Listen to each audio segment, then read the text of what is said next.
মনের আশা পূর্ণ করতে চান? আপনার জন্য এই ভিডিওটা। আছেন গরিব, হতে চান ধনী, করতে চান লক্ষ লক্ষ টাকা, আপনাকে সম্মান দিয়ে কথা বলবে, কারণ আপনার কাছে আছে টাকা।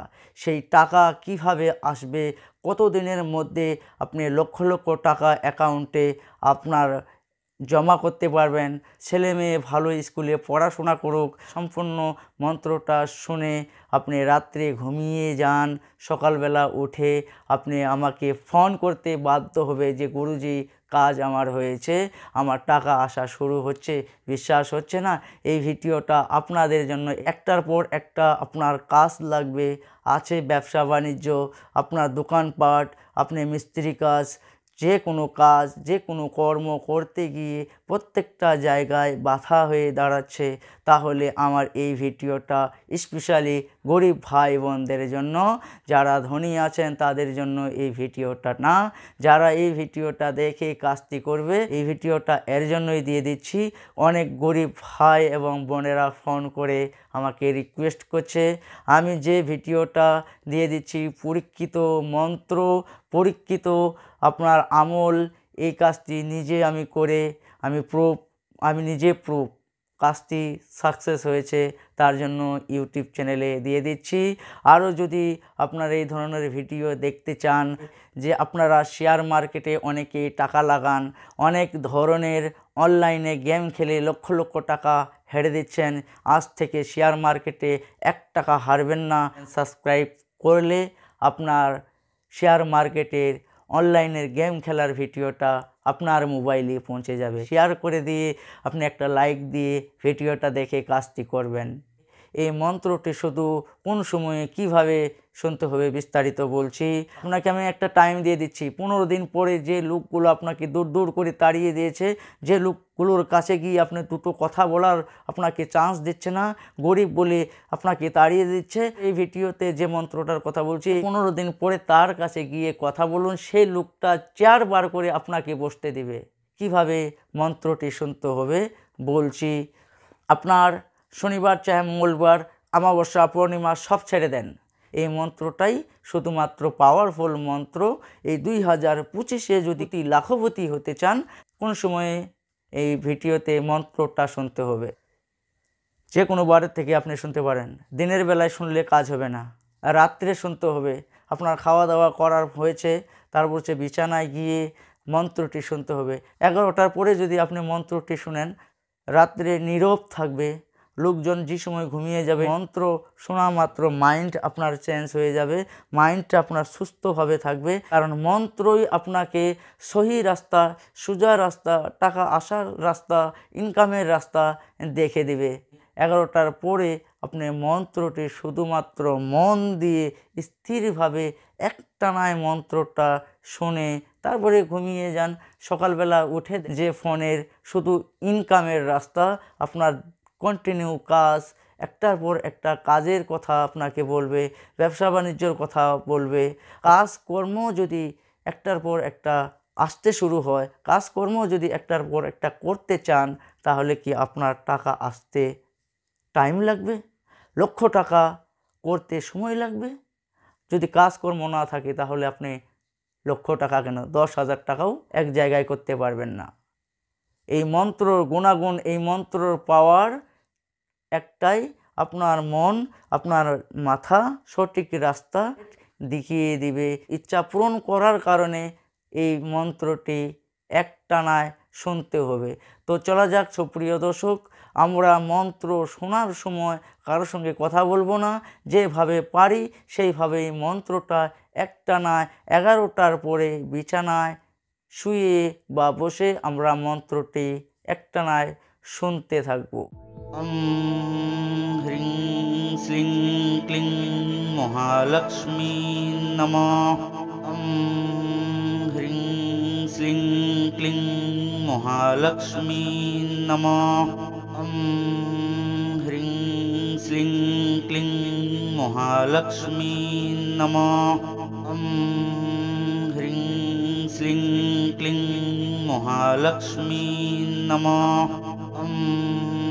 হ্রিং শ্রিং ক্লিং মহালক্ষ্মী নমঃ।